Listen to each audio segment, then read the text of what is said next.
여러분 안녕하십니까? 부석교의 최충기 목사입니다. 목사는 복음 전하고, 의사는 병 고치고, 집사는 봉사하고, 이렇게 분리된 복음 사업은 결코 복음의 능력이 나타날 수 없습니다. 건강기별이 곧 복음기별이며, 그 복음이 사람의 마음을 변화시키면 그 복음이 주는 말씀에 따라 건강한 삶을 살게 될 것인데, 거기에서 일어나는 몸의 변화가 곧 건강 회복입니다. 그러므로 복음을 전하는 목사의 일이나 선교사의 일이 이 의료 선교 사업과 분리될 수 없습니다. 이것이 분리될 때에는 복음 사업이 불구가 되어 그 복음이 주는 목적을 성취시키지 못하게 될 것입니다. 하인 여사께서는 나는 팔과 손이 몸에 대한 것과 동일한 관계를 의료 선교 사업이 셋째 천사의 기별을 전하는 사업에 대하여 가져야 한다는 것을 거듭거듭 지시받았다. 그것들은 거룩한 머리 되시는 하나님의 지도 아래 그리스도의 재림을 위한 길을 예배하는 일에 연합하여 일해야 한다 했습니다. 진리의 몸에 붙은 오른손은 끊임없이 활동적이게 합니다. 끊임없이 일해야 합니다. 그렇게 할 때 하나님께서 그것을 튼튼하게 해주실 것입니다. 그러나 그것을 몸으로 삼아서는 안 됩니다. 동시에 몸은 팔에게 너는 쓸데없다 라고 말해서는 안 된다는 것입니다. 구주께서 신속히 재림하신다는 기별이 온 세상의 모든 지역에 전파되어야 할 것입니다. 엄숙한 위협이 모든 분야에서 그 기별을 특징 지어질 것입니다.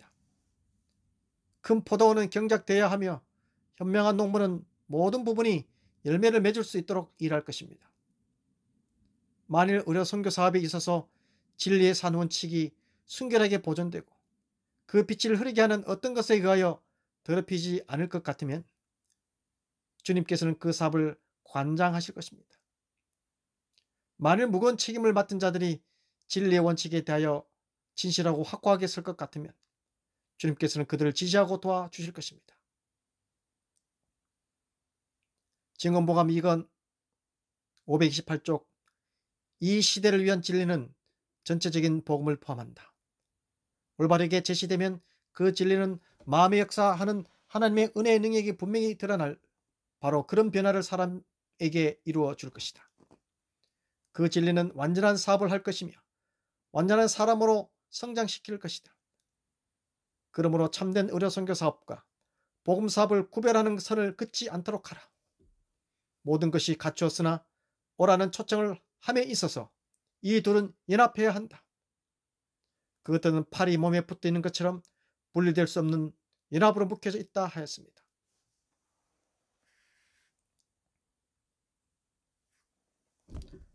오늘은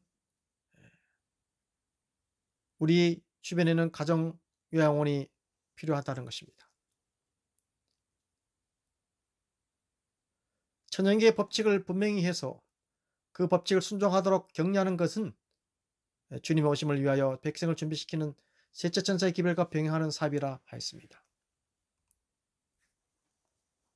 진실로 거듭난 그리스도인들은 더 이상 자신을 위하여 살지 않게 될 것입니다. 바울은 고린도후서 5장 15절 16절에 이렇게 말씀하십니다. 제가 모든 사람을 대신하여 죽으심은 산 자들로 하여금 다시는 저희 자신을 위하여 살지 않고 오직 저희를 대신하여 죽었다가 다시 사신 자를 위하여 살게 하려 함이니라 하였습니다. 이 말씀은 사실 그대로 되어집니다. 그리스도의 사랑을 경험한 사람들은 누구나 이 말씀이 무슨 뜻인지 그 의미를 경험을 통해 알게 될 것입니다. 에녹의 삶은 살아서 예수님을 맞이할 재림 성도들이 어떻게 살아야 하는지를 보여주는 삶의 표상이 되었습니다.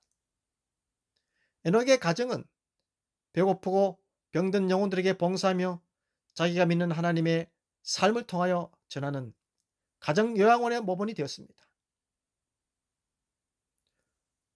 우리 하나님께서는 우리 교회 안에 작은 치료소를 만들어 도움이 필요한 영혼들을 맞이하면서 의료 선교의 일을 시작하게 하십니다.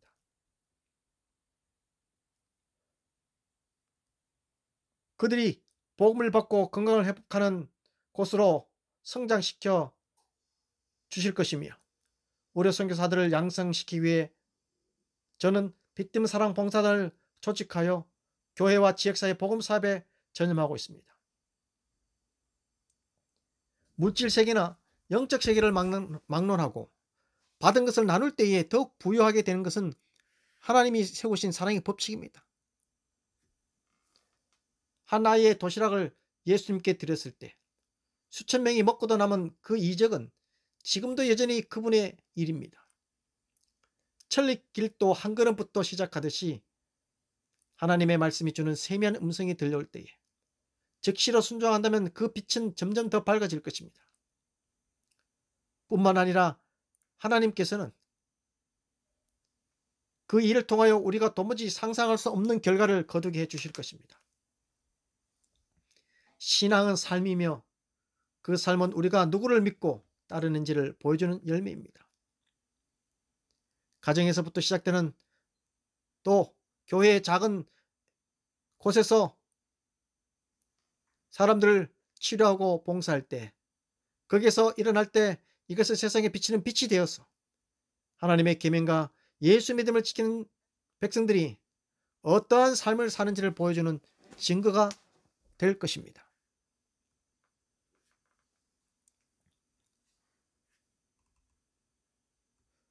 자아 희생의 법칙은 자아 보존의 법칙이라 했습니다. 가래법은 기별 2권 280쪽에 습관들을 고치게 하며 건강한 생활 원칙들을 지키도록 사람들을 교육해야 하며 단 한 번의 예방이 10번의 치료보다 훨씬 낫다는 것을 기억해야 한다. 이런 분야에 관련된 강의나 연구는 가장 가치 있는 것임이 판명될 것이다 하였습니다. 또한 음식물에 관한 권면 76쪽에 나는 주님의 섭리 가운데서 우리 선교 사업이 일종의 큰 쐐기가 되어 그것으로 말미암아 병든 영혼에게 접근할 수 있음을 볼 수 있다 했습니다. 우리는 창조주시요 수석 의사이신 예수님께서는 사람들에게 건강법칙을 가르치셨습니다. 환자들은 하나님의 율법을 범하는 것이 질병을 가져왔다는 사실을 배울 필요가 있는 것입니다. 창조주로부터 가르침을 받지 못한 사람들은 자기 몸을 어떻게 관리해야 하는지도 알지 못합니다. 그러므로 이런 사람들에게는 교육이 필요합니다. 왜냐하면 질병은 건강법칙을 범한 결과로 생기는 것이므로 사람을 창조하신 하나님께 듣고 배워서 그 법칙을 실천해야 하는 것입니다. 솔로몬은 하나님을 경외하고 그 명령을 지킬지어다. 이것이 사람의 본분이라 하셨습니다. 인간이 알아야 할 참 지식은 하나님을 아는 것이며 우리의 몸을 가장 잘 아시는 분은 하나님이십니다. 왜냐하면 그분이 우리를 창조하셨기 때문입니다. 그러므로 사람이 살아가다가 어려움에 처하게 될 때 하나님께로 돌아가면 해답이 있습니다. 잠언 9장 10절 여호와를 경외하는 것이 지혜의 근본이요 거룩하신 자를 아는 것이 명철이니라 했습니다. 가래법은 기별 2권 282쪽에 참된 의사는 교육자이다. 자기의 명예를 위협하는 모험을 무릅쓰고라도 단순한 사실들을 입증하여 질병의 본질과 예방법을 가르치며 약물들을 의지하는 위험한 습관들을 지적해주는 의사는 사업의 번영을 누리게 된다. 결국 그는 자신도 살리고 남들도 살리는 맹의가 될 것이다 하였습니다. 저는 오늘 말씀을 마치면서 병고침을 받은 많은 고통당하는 자들에게 그리스도께서는 더 심한 것이 생기지 않게 다시는 죄를 범치 말라 하셨습니다. 이와 같이 질병이란 천연적 영적 면에서 하나님의 율법을 범한 결과라고 그분은 말씀하셨습니다. 오늘도 우리 모든 성도들이 창조주의 계획에 일치하게 생애하는 우리 모두가 되셔서 여러분의 가정과 여러분의 교회에 큰 불행이 닥치지 않는 참된 의의 의사이신 교육자이신 예수님께 부침받는 여러분이 되길 바라며 말씀을 마치겠습니다.